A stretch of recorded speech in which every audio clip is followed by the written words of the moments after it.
مسئلہ یہ ہے کہ ترکیوں کی حکومت جو تھی وہ اہل سنت و جماعت کی، اور حکومت ان سے کنہوں نے لی؟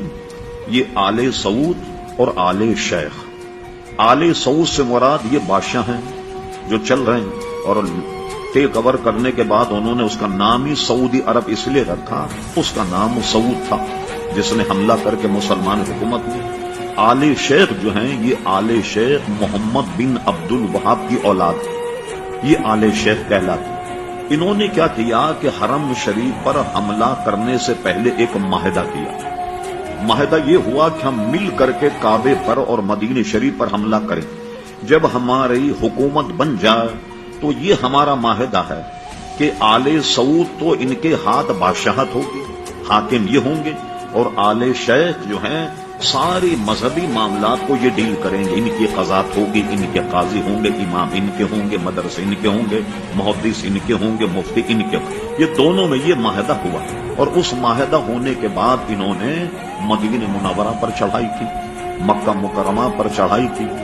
جو حضرات سعودی عرب میں کوئی بہت خاص عزیز ان کے رہتے ہیں اور ہوں باخبر، سعودی عرب نے چند سال پہلے اپنا 100 سالہ جشن منایا، 100 سالہ جشن۔ پوچھے جنہوں نے پروگرام دیکھا، ملک عبد العزیز کو حرم شریف میں گھوڑے پر بیٹھ کر تلوار سے لوگوں کو قتل کرتا ہوا دکھایا گیا۔ حرم شریف کیا یہودی آ گئے تھے حرم شریف میں؟ کون تھے جن کا قتل عام کیا؟ وہ سب سنی تھے۔ مسجد نبوی کے امام کو مصلی پر تلوار سے ذبح کیا، اور صرف 200 حضرات نے مدینہ شریف پر حملہ کیا۔ میں سن 77 میں پہلی مرتبہ مدینہ شریف گیا، قطب مدینہ حضرت اللہ مولانا ضیاء الدین صاحب مدنی رحمت اللہ علیہ کے یہاں 40 دن رہا، معاملات سنتا رہا۔ تو انہوں نے بتایا کہ صرف 200 آدمیوں نے حملہ کیا تھا مدینہ شریف، اور وہ اتنے پکے دیندار سنی تھے ترکی کہ جب انہوں نے حملہ کیا انہوں نے ہتھیار ڈال دیے، اور یہ کہہ کر ہتھیار ڈال دیے کہ حرم رسول میں ہم قتل نہیں کریں گے۔ خود قتل ہو گئے مگر انہوں نے دفاع نہیں کیا۔ یہی حال مکہ کا ہوا، اور انہیں حکومتیں لی، لوگ سب بھول جاتے ہیں۔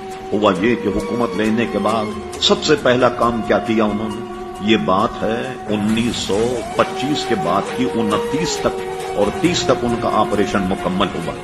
جنت البقیع پر بلڈوزر چلائے، گیتی اور پھاوڑے سے جنت البقیع کے شاندار مزارات اکھیڑ کر پھینکا، اہل بیت کے مزارات اکھیڑ کر پھینکے۔ سب سے شاندار مزار جنت البقیع میں حضرت عثمان غنی رضی اللہ عنہ کا تھا۔ اس کے اینٹ پتھر الگ کر کے اس کو زمیں بوس کیا۔ پھر اس کے بعد جناب انہوں نے جنت مالا کا قبرستان جو ہے اس کو زمیں بوس کیا۔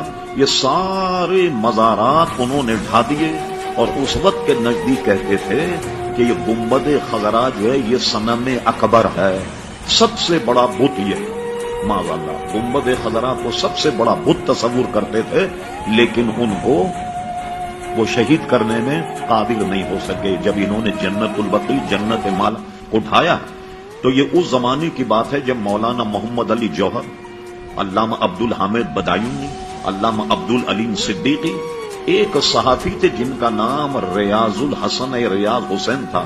آج سے کوئی 30 سال پہلے اخبار جنگ میں ان کا انٹرویو چھپا تھا۔ یہ وہ وقت میں شامل تھے جو ہندوستان سے سعودی عرب میں احتجاج کرنے کے لیے آئے کہ بھئی ہندوستان کے مسلمان وہ غیر منقسم ہندوستان تھا جسے پاکستان میں ہندوستان، انہوں نے احتجاج کیا، اور احتجاج کرنے کے بعد ان سے سعودی حکومت نے وعدہ کیا کہ ہم یہ دوبارہ بنائیں گے۔ یہ جو آپ ان بزرگوں کے مزار پر کچھ پتھر رکھے ہوئے دیکھتے ہیں کہ جس سے یہ پتہ لگ جائے کہ یہ حضرت فاطمہ کا مزار ہے، یہ حضرت امام حسن کا ہے، یہ اسی وقت کی برکت کہ یہ پتھر لگا کر انہوں نے ایک طرح سے نشاندہی کر دی کہ یہ ان کے مزارات ہیں، لیکن اس کے بنانے کا وعدہ انہوں نے پورا نہیں کیا۔ حضرت خدیجۃ الکبریٰ کا روضہ جنت مالا بہت شاندار بنا ہوا تھا۔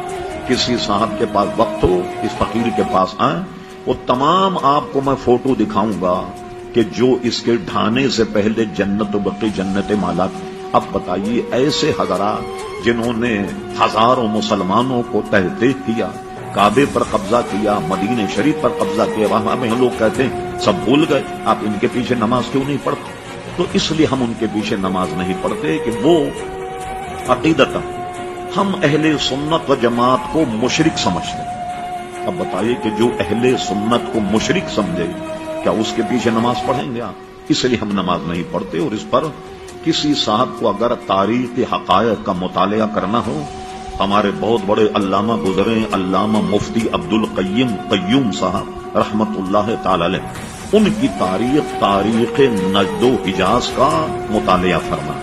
چلیے تو ہم مولویوں کی بات کریں۔ محمد بن عبد الوہاب کیا تھا؟ آپ انٹرنیٹ پر سرچ کریں آپ، ہم فرے کے اعترافات۔ یہ ہم فرے کون تھا؟ 7 جاسوس جنہوں نے سلطنت عثمانیہ کو توڑا، 7 جاسوس، 6 مرد تھے، 1 خاتون تھی۔ تو انہوں نے استنبول میں جا کر کیسا تفرقہ ڈالا، یہ جو میں بتا رہا ہوں میں آپ کو، ہم فرے، اس نے استنبول میں ایک شیخ کے پاس بیٹھ کر درس نظامی پڑھا، عربی زبان پڑھی اور جاسوسی کی، اور کہتا تھا کہ کبھی بھی کسی کو مجھ پہ شک ہو جاتا کہ جاسوسی کا، میں فوراً عربی بولنا شروع کر دیتا۔